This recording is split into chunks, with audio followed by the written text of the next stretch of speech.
গত ক্লাসে আমি সালোক সংশ্লেষণের যে দুটো পর্যায়, আলোক পর্যায় বা আলোক নির্ভর পর্যায় এবং আলোক নিরপেক্ষ পর্যায়ের আলোক নির্ভর পর্যায়টা নিয়ে আলোচনা করছি।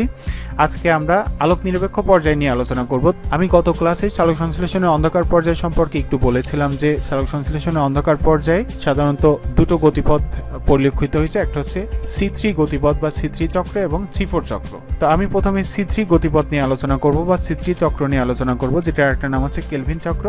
তার পরবর্তীতে হ্যাশ এবং স্ল্যাগ চক্র নিয়ে আলোচনা করব। তো চলো আমরা C3 চক্রটা শিখে আসি। দেখো C3 চক্রটা, এটা হচ্ছে C3 চক্র। আমি সিরিয়ালি বলতেছি, আসলে বিষয়টা অনেক সহজ। তোমরা যদি একটু ভালো করে দেখো তাহলে বুঝতে পারবা খুব সহজেই। দেখো পাতায় একটা পদার্থ থাকে, পদার্থটার নাম হচ্ছে রাইবোলোজ 1,5 বিসফসফেট। রাইবোলোজ 1,5 বিসফসফেট, এটা 5 কার্বন বিশিষ্ট। নিচে 5C দ্বারা বোঝাচ্ছে যে 5 কার্বন বিশিষ্ট রাইবোলোজ 1,5 বিসফসফেট এটা পাতায় থাকে।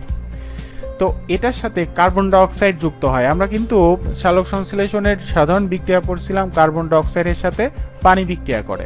সেই পানিটা আলোক পর্যায়ে কিন্তু কাজে লাগে, আলোক পর্যায়ে পানিটা ভাঙে, আর অন্ধকার পর্যায়ে কার্বন ডাইঅক্সাইডটা কাজে লাগে।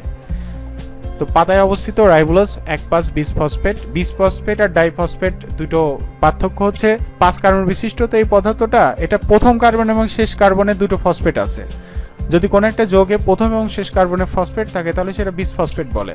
আর যদি যে কোনো দুটো কার্বনে থাকে, যেমন প্রথম আর তৃতীয়, দ্বিতীয় তৃতীয়, তৃতীয় চতুর্থ, এই দুটো কার্বনে দুটো ফসফেট থাকে, তখন বিসফসফেট না বলে ডাইফসফেট বলতে হবে। অর্থাৎ প্রথম আর শেষ কার্বনে যদি ফসফেট থাকে তখন সেটাকে বলা হবে বিসফসফেট। তো পাতায় অবস্থিত এই পদার্থটা কার্বন ডাইঅক্সাইডের সাথে যুক্ত হয়। দেখো রাইবোলোজ 1,5 বিসফসফেট, এটা কিন্তু 5 কার্বন বিশিষ্ট। আর কার্বন ডাইঅক্সাইডের যে একটা কার্বন, এই কার্বন মিলে এই 5 আর 1 কার্বন 6 কার্বন হলো। 6 কার্বন বিশিষ্ট অস্থায়ী কিটো অ্যাসিড তৈরি করে। অর্থাৎ রাইবোলোজ 1,5 বিসফসফেটের সাথে কার্বন ডাইঅক্সাইড যুক্ত হয়। এই ক্ষেত্রে সাহায্য করে কি, রুবিস্কো নামক একটা এনজাইম এই বিক্রিয়া সংঘটিত হতে সাহায্য করে। যেহেতু এটা অস্থায়ী 6 কার্বন বিশিষ্ট অস্থায়ী কিটো অ্যাসিড, সুতরাং এটা ভেঙে যাবে। ভেঙে যায় কিসের প্রভাবে? পানির প্রভাবে। পানির প্রভাবে এই অস্থায়ী কিটো অ্যাসিডটা ভেঙে গিয়ে তৈরি করে 3-ফসফোগ্লিসারিক অ্যাসিড। এটা 2 অণু তৈরি করে। কেন? কারণ এখানে 6 কার্বন ছিল আর এটা তো 3 কার্বন, সুতরাং 2 অণু তৈরি করবে। অর্থাৎ অস্থায়ী কিটো অ্যাসিড পানির প্রভাবে ভেঙে গিয়ে 2 অণু ফসফোগ্লিসারিক অ্যাসিড তৈরি করে 3 কার্বন বিশিষ্ট। এখন দেখো এরপরে কাইনেজ এনজাইমটা কাজে লাগে। কাইনেজ এনজাইমের প্রভাবে এখানে এটিপি ভেঙে এডিপি তৈরি হয়। আমরা কিন্তু প্রথমেই পড়েছি যে এডিপির সাথে ফসফেট যুক্ত হয়ে এটিপি তৈরি হয়। আবার এটিপি থেকে যদি ফসফেট বের হয়ে যায় তাহলে আবার এডিপি তৈরি হয়। তাহলে এটিপি ভেঙে এডিপি তৈরি হয়েছে, তার মানে এখান থেকে কি বের হয়ে গেছে? ফসফেট মূলকটা বের হয়ে গেছে। তো ফসফেটটা এখানে এই 3-ফসফোগ্লিসারিক অ্যাসিডের সাথে যুক্ত হবে। অর্থাৎ 3 নম্বর কার্বনে একটা ফসফেট মূলক যুক্ত আছে, আর এখান থেকে একটা ফসফেট এসে দুটো ফসফেট হয়ে যাবে। তাহলে 1 আর 3 নম্বর কার্বনে দুটো ফসফেট মূলক যুক্ত হয়ে তৈরি হবে 1,3 বিসফসফোগ্লিসারিক অ্যাসিড। এটাও ফসফোগ্লিসারিক অ্যাসিড, এটাও ফসফোগ্লিসারিক অ্যাসিড, কিন্তু এখানে 3 নম্বর কার্বনে একটা ফসফেট ছিল, এখান থেকে যে একটা ফসফেট আসলো এটা 1 নম্বর কার্বনে যুক্ত হয়ে 1,3 বিসফসফোগ্লিসারিক অ্যাসিড তৈরি হবে। এটাও অবশ্য 3 কার্বন বিশিষ্ট, একই তো। এটাও যেহেতু ফসফোগ্লিসারিক অ্যাসিড, এটাও ফসফোগ্লিসারিক অ্যাসিড, সুতরাং এটাও 3 কার্বন বিশিষ্ট।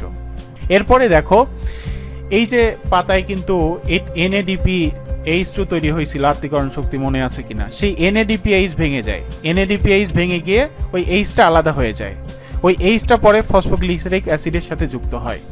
যুক্ত হয়ে আমরা জানি যে অ্যাসিডের সাথে হাইড্রোজেন যদি যুক্ত হয় তাহলে অ্যালডিহাইড তৈরি হয়। অর্থাৎ 3-ফসফোগ্লিসারঅ্যালডিহাইড তৈরি হবে এখানে 2 অণু। এখানে এটাও 3 কার্বন বিশিষ্ট 2 অণু 3-ফসফোগ্লিসারঅ্যালডিহাইড তৈরি হবে।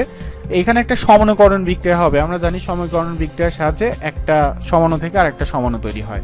তো এই 3-ফসফোগ্লিসারঅ্যালডিহাইড থেকে একটা 3-ফসফোগ্লিসারঅ্যালডিহাইড অণু ভেঙে গিয়ে ডাইহাইড্রক্সি অ্যাসিটন ফসফেট তৈরি হবে। এটাও 3 কার্বন বিশিষ্ট।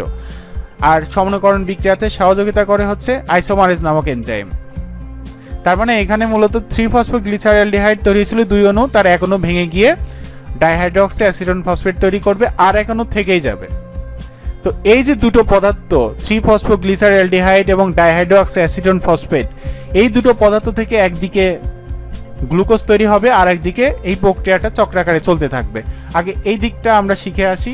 এদিকে কি তৈরি হয়? তো এটা 4 কার্বন বিশিষ্ট ইরিথ্রোজ 4 ফসফেট উৎপন্ন হয়।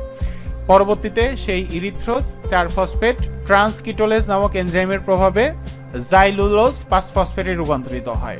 এরপরে এই জাইলুলোজ 5 ফসফেটটা এপিমারেজ নামক এনজাইমের প্রভাবে রাইবোলোজ 5 ফসফেটে রূপান্তরিত হয়। এখন বলো এই রাইবোলোজ 5 ফসফেট আর এখানে রাইবোলোজ 1,5,20 ফসফেট দুটোর পার্থক্য কি? এখানে একটা ফসফেট মূলক কম, এখানে একটা ফসফেট মূলক বেশি। তার মানে একটা ফসফেট যদি যুক্ত হয় তাহলেই তো এটা তৈরি হবে।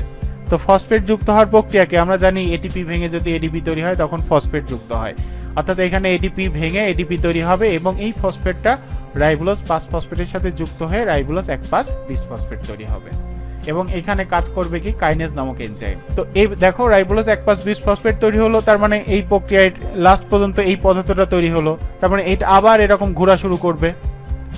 তার মানে এই প্রক্রিয়াটা কি চক্রাকারে চলতেই থাকবে এবং প্রতি 6টা চক্র যদি দেয়, অর্থাৎ 6টা চক্র সম্পূর্ণ করলে এক অণু গ্লুকোজ বা ফ্রুক্টোজ তৈরি হবে। এরপর আমরা নিচের দিকে আসি, এদিকে একদিকে কি তৈরি হয়, ফ্রুক্টোজ 1,6,20 ফসফেট তৈরি হয়। সেই ফ্রুক্টোজ 1,6,20 ফসফেট ফ্রুক্টোজ 6 ফসফেটে রূপান্তরিত হয়, সেখান থেকে গ্লুকোজ 6 ফসফেটে রূপান্তরিত হয়। 6 নম্বর কার্বনের ফসফেটটা 1 নম্বর কার্বনে চলে আসে, গ্লুকোজ 1 ফসফেট তৈরি হয়। সেই গ্লুকোজ 1 ফসফেট থেকে একদিকে এডিপি গ্লুকোজ তৈরি হয় এবং ইউডিপি গ্লুকোজ তৈরি হয়। এডিপি গ্লুকোজকে বলা হয় স্টার্চ এবং ইউডিপি গ্লুকোজকে বলা হয় যেটাকে গ্লুকোজ বলি আমরা, যে কোনো ফল, হ্যাঁ, অর্থাৎ এই স্টার্চ বলতে বোঝায় যে ধান, গম বা এগুলো বোঝায়, আর সুক্রোজ বলতে যে কোনো ফলকে বোঝায়।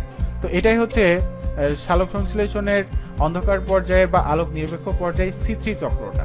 তো তোমাদের এসএসসির জন্য এই চক্রটা এত বড় করে পড়া লাগবে না, জাস্ট কয়েকটা ধাপ যদি এখানে উল্লেখ করো, তোমাদের এনজাইমগুলোর কথাও বলা লাগবে না। তোমাদের এসএসসি লেভেলে জাস্ট কয়টা পড়তে হবে আমি এখানে দেখো দাগায় রাখছি, এই যে একটা, দুইটা, তিনটা, চারটা, পাঁচটা, এই 5টা ধাপ যদি তোমরা একটু বর্ণনা করতে পারো বা লিখতে পারো এরকম করে তাহলেই হবে। অর্থাৎ এই যে পাতায় অবস্থিত রাইবোলোজ 1,5,20 ফসফেট, এটার সাথে কার্বন ডাই অক্সাইড যুক্ত হয়ে তৈরি করে 6 কার্বন বিশিষ্ট অস্থায়ী কিটো অ্যাসিড, সেটা ভেঙে গিয়ে 2 অণু ফসফোগ্লিসারিক অ্যাসিডে রূপান্তরিত হয়। সেই ফসফোগ্লিসারিক অ্যাসিড থেকে তৈরি হয় 3 ফসফোগ্লিসারঅ্যালডিহাইড এবং ডাইহাইড্রক্সি অ্যাসিটোন ফসফেট এবং এখান থেকে একদিকে গ্লুকোজ তৈরি হয়, অপরদিকে তৈরি করে রাইবোলোজ 5 ফসফেট। সেই রাইবোলোজ 5 ফসফেটের সাথে একটা ফসফেট মূলক যুক্ত হয়ে তৈরি করে রাইবোলোজ 1,5,20 ফসফেট। এভাবে চক্রাকারে প্রক্রিয়াটা চলতে থাকে। তোমরা যদি এই 5টা ধাপ বলতে পারো বা এরকম করে দেখাইতে পারো তাহলেই তোমরা ফুল নাম্বার পাবা এসএসসি লেভেলে, কিন্তু এইচএসসি লেভেলে তোমাদের পুরোটাই পড়তে হবে। এখান থেকে প্রশ্ন আসে যে কেলভিন চক্রকে কেন C3 চক্র বলা হয়, প্রশ্ন আসতে পারে। কিন্তু কেন C3 চক্র বলা হয়, কারণ এখানে প্রথম স্থায়ী পদার্থ হচ্ছে 3 ফসফোগ্লিসারিক অ্যাসিড। এটা তো অস্থায়ী, এটা অস্থায়ী। প্রথম স্থায়ী পদার্থ হচ্ছে 3 ফসফোগ্লিসারিক অ্যাসিড। এই 3 ফসফোগ্লিসারিক অ্যাসিডটা কয় কার্বন বিশিষ্ট? 3 কার্বন বিশিষ্ট।